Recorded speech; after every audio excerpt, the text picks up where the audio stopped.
नमस्कार, आप सभी का स्वागत है यूथ अध्ययन के चैनल पे। साथियों, एक बार फिर से मैं आप सभी के बीच एसपीटेट जून 2026 के लिए जीके का पार्ट 3 लेके आ चुका हूँ। पार्ट 3 का जो पहला क्वेश्चन है कि निम्न में से कौन भारत के प्रथम वायसरॉय थे। तो अगर बात करें भारत के प्रथम वायसरॉय की, तो भारत के प्रथम वायसरॉय थे Lord Canning. Option number B यहाँ पे बिल्कुल सही हो जाएगा। ये क्वेश्चन बहुत बार परीक्षाओं में पूछा गया है कि भारत के वायसरॉय कौन थे। तो भारत के वायसरॉय लॉर्ड कैनिंग के, और एसपीटेट परीक्षाओं में क्वेश्चन बार बार पूछा जाता है।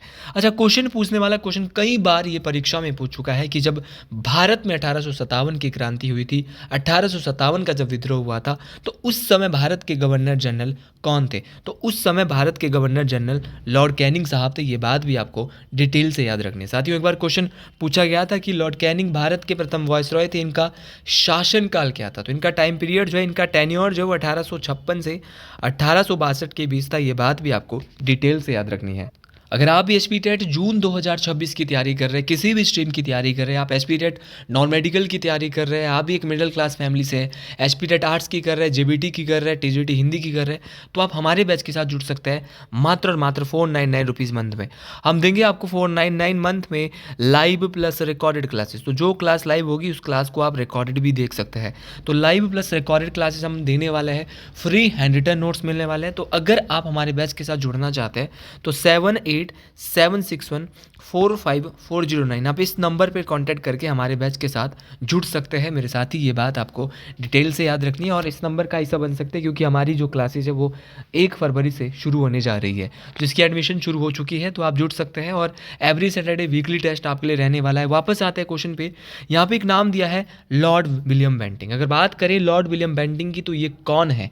लॉर्ड विलियम बेंटिंक भारत के प्रथम गवर्नर जनरल है। ये क्वेश्चन कई बार टेट परीक्षा में पूछा गया है कि भारत के प्रथम गवर्नर जनरल कौन थे। तो भारत के प्रथम governor general Lord William Bentinck थे। ये बात आपको जरूर याद रखनी है। एक बार क्वेश्चन पूछने वाले ने क्वेश्चन ये पूछ लिया था कि सती प्रथा पर रोक भारत के किस गवर्नर जनरल के द्वारा लगाई गई थी। तो सती प्रथा पर रोक जो है वो भारत के किस गवर्नर जनरल ने लगाई थी। तो वो लगाई थी आपकी लॉर्ड विलियम बेंटिंक ने। कब लगाई थी? 1829 में लगाई थी। किसकी सहायता? तो राजा राम मोहन राय की सहायता करी थी लॉर्ड विलियम बेंटिंक ने और सती प्रथा पर रोक लगाई थी। ये भी टेट परीक्षाओं का सबसे महत्वपूर्ण प्रश्न है।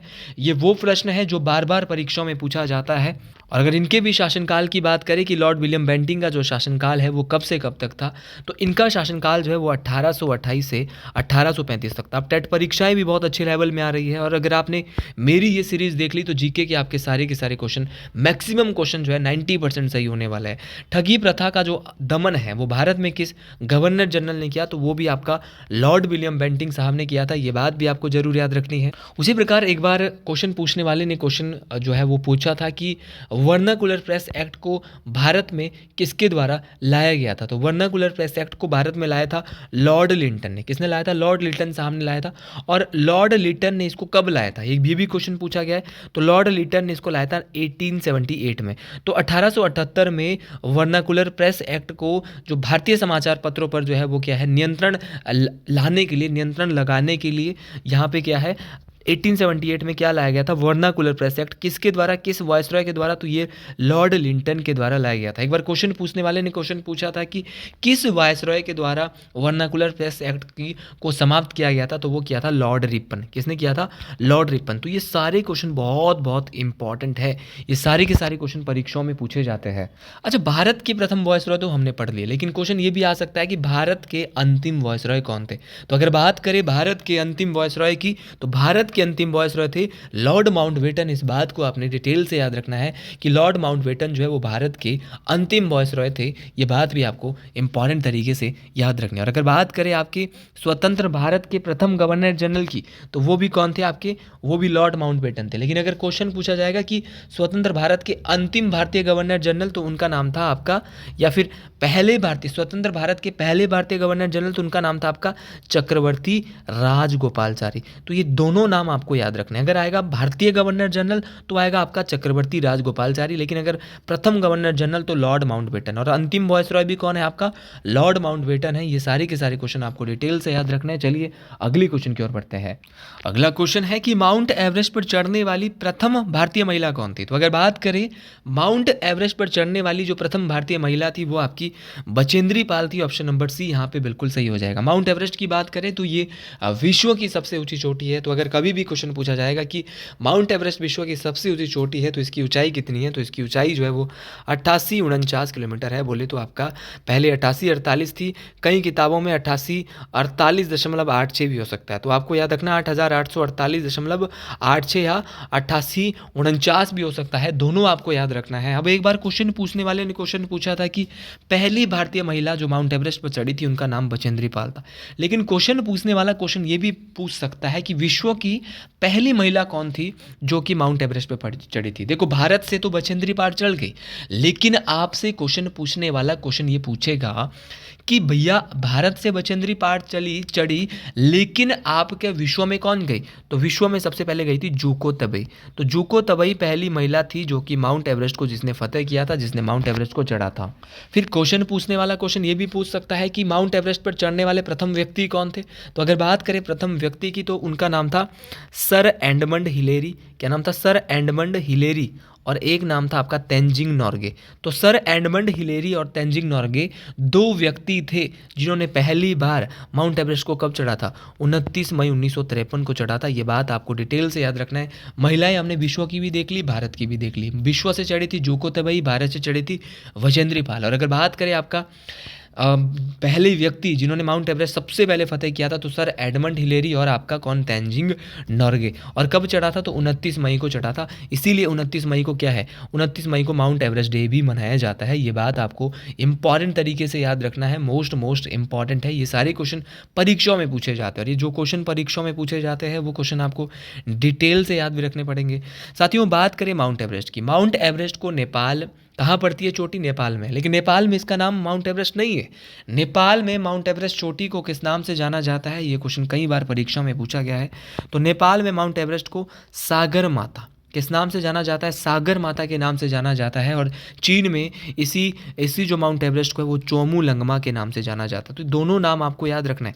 चोमू लंगमा आपके चीन के लोग बोलते हैं और सागर माता जो है आपके नेपाल के लोग बोलते हैं। ये क्वेश्चन भी बहुत इंपॉर्टेंट है, ये क्वेश्चन परीक्षाओं में काम आने वाले क्वेश्चन है।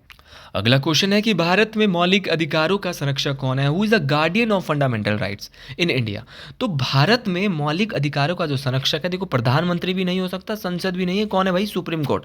अगर हमारे मौलिक अधिकारों का उल्लंघन होता है तो हम आर्टिकल 32 के तहत, देखो आर्टिकल 32 में क्या है, एक मौलिक अधिकार दिया है जिसका नाम है राइट टू कॉन्स्टिट्यूशनल रेमेडीज, संवैधानिक उपचारों के अधिकार, कि हम जो है वो अनुच्छेद 32 के तहत सुप्रीम कोर्ट में अगर हमारे मौलिक अधिकारों का उल्लंघन होता है तो हमारा मौलिक अधिकारों का जो संरक्षक है वो कौन है, आपका भारत का सुप्रीम कोर्ट है। तो ऐसे क्वेश्चन आपको, ये क्वेश्चन कई बार परीक्षाओं में आया है, टेट परीक्षाओं में कई बार ये क्वेश्चन पूछा गया, इसलिए गलती बिल्कुल नहीं करेंगे। और अन्य परीक्षाओं में भी ये क्वेश्चन पूछा जा सकता है कि भारत में मौलिक अधिकारों का जो संरक्षक है वो कौन है।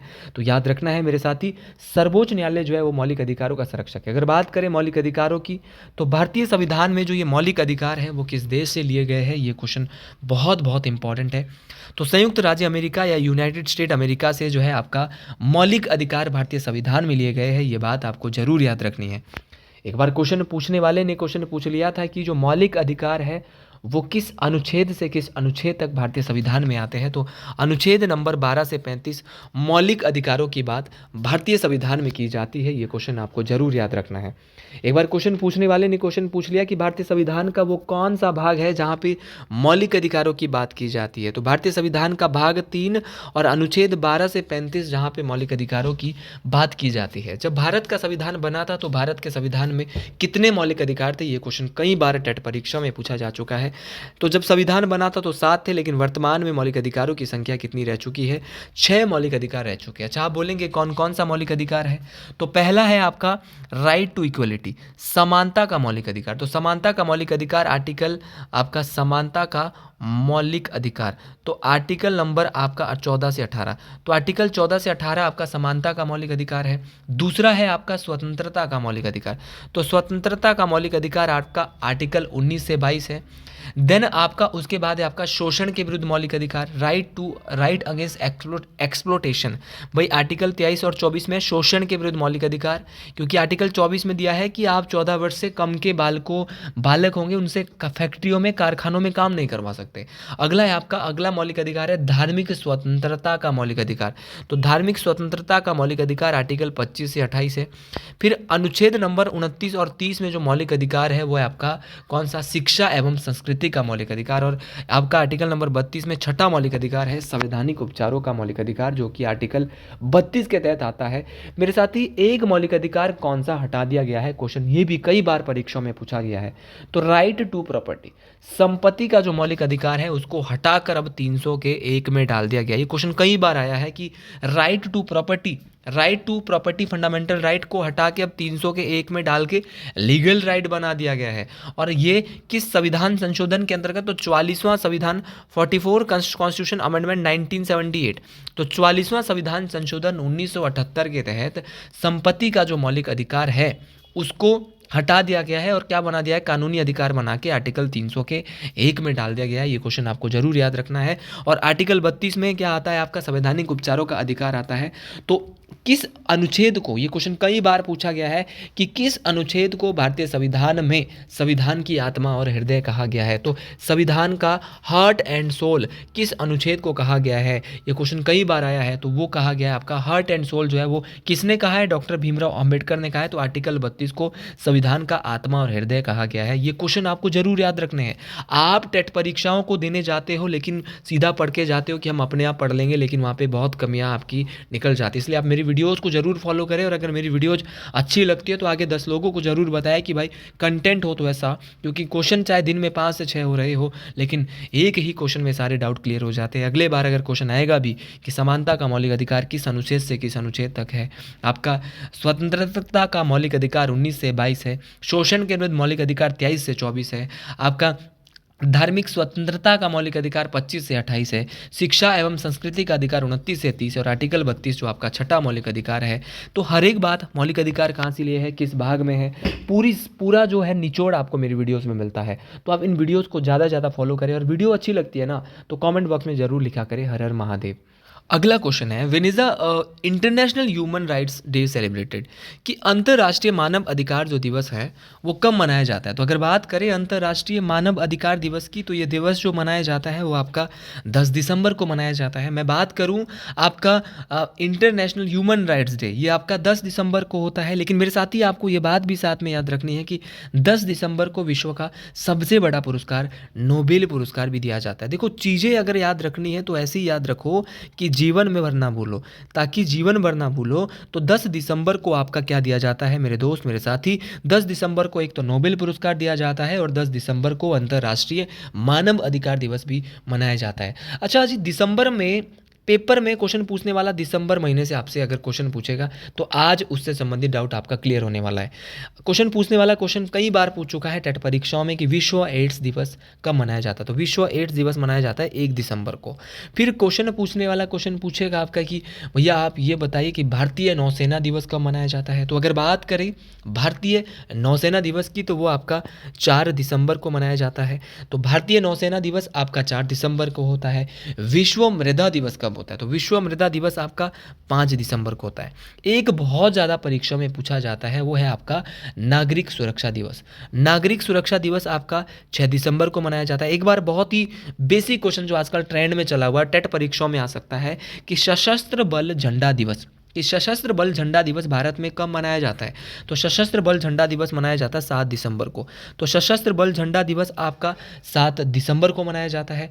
फिर आपका क्वेश्चन पूछने वाला क्वेश्चन पूछता है कि अंतर्राष्ट्रीय मानव अधिकार, तो चलो हो गया। आपसे क्वेश्चन पूछा जाएगा विजय दिवस कब मनाया जाता है। तो विजय दिवस आपका 16 दिसंबर को मनाया जाता है। विजय दिवस आपको जरूर याद रखना है। देन आपको एक क्वेश्चन और याद रखना है कि आपका राष्ट्रीय गणित दिवस, national math day, mathematics day, तो ये नेशनल मैथ डे आपका 22 दिसंबर को। तो दिसंबर के जितने भी इम्पॉर्टेंट डे है, एक सबसे इम्पॉर्टेंट है, अभी तक आपने दिसंबर पढ़ लिया है लेकिन सबसे इम्पॉर्टेंट ये है राष्ट्रीय उपभोक्ता दिवस, नेशनल कंज्यूमर डे। तो राष्ट्रीय उपभोक्ता दिवस होता है आपका 24 दिसंबर को। तो ये सारी की सारी बातें आपको याद रखनी है। एक और भी होता है आपका, वो है आपका अंतर्राष्ट्रीय महामारी तैयारी दिवस, वो 27 दिसंबर को होता है लेकिन ये पेपर में आता नहीं है। तो इतना ही आपको इस क्वेश्चन से याद रखना है। बढ़ते अगले क्वेश्चन की ओर। तो जी अगला क्वेश्चन है कि निम्न में से किसे शाक्य मुनि या तथागत के नाम से जाना जाता है। तो शाक्य मुनि या तथागत के नाम से जो जाना जाता है वो किसे जाना जाता है, तो ये जाना जाता है महात्मा बुद्ध जी को। महात्मा बुद्ध जी जो है इनको क्या किस नाम से जाना जाता है, इनको शाक्य मुनि या तथागत के नाम से जाना जाता है। ये क्वेश्चन बहुत कम बार आया है लेकिन ऐसे क्वेश्चन परीक्षाओं में कम आते हैं लेकिन परीक्षाओं में आपको नंबर दिला के जाते हैं, इसीलिए आप इन क्वेश्चन को जरूर याद रखें। ये क्वेश्चन आपको मोस्ट इंपॉर्टेंट तरीके से काम आने वाले हैं। मेरे साथ ही क्वेश्चन पूछने वाला क्वेश्चन आपसे ये भी पूछ सकता है कि महात्मा बुद्ध का जन्म कब हुआ है। तो महात्मा बुद्ध का जन्म कब और कहाँ हुआ है, तो 563 बीसी में, 563 ईसा पूर्व में लुम्बिनी में जो है वो किसका जन्म होता है, लुम्बिनी में जो है आपका महात्मा बुद्ध का जन्म होता है। लुम्बिनी कहाँ पड़ता है, तो लुम्बिनी कपिलवस्तु के निकट नेपाल में स्थित है। अच्छा जी, क्वेश्चन पूछने वाला क्वेश्चन आपसे ये भी पूछ सकता है कि महात्मा बुद्ध के पिता का नाम क्या था। तो महात्मा बुद्ध के पिता का नाम था शुद्धोधन।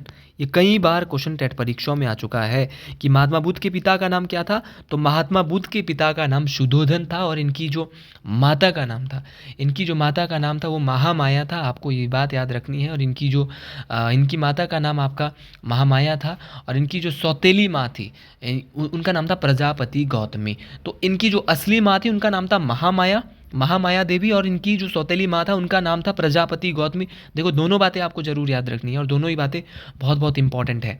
अच्छा जी, एक बार क्वेश्चन पूछने वाले ने क्वेश्चन ये पूछ लिया था कि जो महात्मा बुद्ध है इनकी पत्नी का नाम क्या था। तो इनकी पत्नी का नाम यशोधरा था। ये क्वेश्चन कई बार पूछा गया है, महात्मा बुद्ध की पत्नी का नाम क्या था। तो यशोधरा इनकी पत्नी का नाम था और इनके पुत्र जो इनका जो पुत्र हुआ था उसका नाम था राहुल। तो ऐसे क्वेश्चन आपको याद रखने हैं। और एक बार क्वेश्चन पूछने वाले ने क्वेश्चन पूछा था कि महात्मा बुद्ध के घोड़े का नाम क्या था। इनके घोड़े का नाम था कंथक। तो कंथक इनके घोड़े का नाम था और इनके जो सारथी का नाम था वो था चन्ना। देखो वो चीज़ें इस वीडियो में आपको पता चलने वाली है, वो जो आप किताबों में नहीं पढ़ सकते वो चीज़ें यहाँ पे आपको पता चलने वाली है। अच्छा, जो महात्मा बुद्ध ने जो है अपना ज्ञान का जो प्रथम उपदेश दिया था वो कहाँ पर दिया था, ये क्वेश्चन कई बार पूछा गया है। तो महात्मा बुद्ध ने जो अपना प्रथम उपदेश दिया था वो आपका सारनाथ में दिया था, जिसे बौद्ध धर्म में धर्म चक्र परिवर्तन। तो धर्म चक्र परिवर्तन क्या है, तो धर्म चक्र परिवर्तन वो है जब महात्मा बुद्ध ने अपना पहला उपदेश दिया था, तो उसी को धर्म चक्र परिवर्तन के नाम से जाना जाता है। ये क्वेश्चन आपको जरूर याद रखना है और इंपॉर्टेंट तरीके से मेरे साथ ही याद रखना है। और अगर आप भी एचपी टेट जून 2026 में अपना एचपी टेट क्वालिफाई करना चाहते हैं तो इसके लिए हमारा बैच शुरू हो रहा है 1 फरवरी से। किसी भी स्ट्रीम से आप जुड़े, हमारी क्लासेस शुरू हो रही है। इस बार पहली बार उत्तर अध्ययन हर एक स्ट्रीम की क्लासेस शुरू करने जा रहा है। तो आप ज़्यादा से ज़्यादा लोग, और अगर आपको मेरी वीडियो थोड़ी भी अच्छी लगती है, गुड सर, नाइस सर कुछ नहीं लिखना है, कमेंट बॉक्स में ज़रूर लिखना है हर हर महादेव, जय शिरगुल महाराज, क्योंकि इनकी कृपा से ही ये वीडियो चल रही है। तो ज़रूर आप हर हर महादेव, जय शिरगुल महाराज इन वीडियो के माध्यम से लिख सकते हैं। अच्छा जी, एक बार क्वेश्चन पूछने वाले ने क्वेश्चन पूछा था कि एशिया का ज्योतिपुंज, लाइट ऑफ एशिया के नाम से किसे जाना जाता है। तो एशिया का ज्योतिपुंज जो है वो आपका गौतम बुद्ध को ही कहा जाता है। ये क्वेश्चन आपको जरूर याद रखना है। अच्छा जी, एक बार क्वेश्चन पूछने वाले ने क्वेश्चन ये पूछा था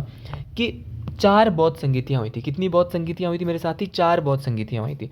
पहली बौद्ध संगीति कहाँ पे हुई थी, तो पहली बौद्ध संगीति 483 ईसा पूर्व में, 483 ईसा पूर्व में कहाँ पे हुई थी, राजगृह।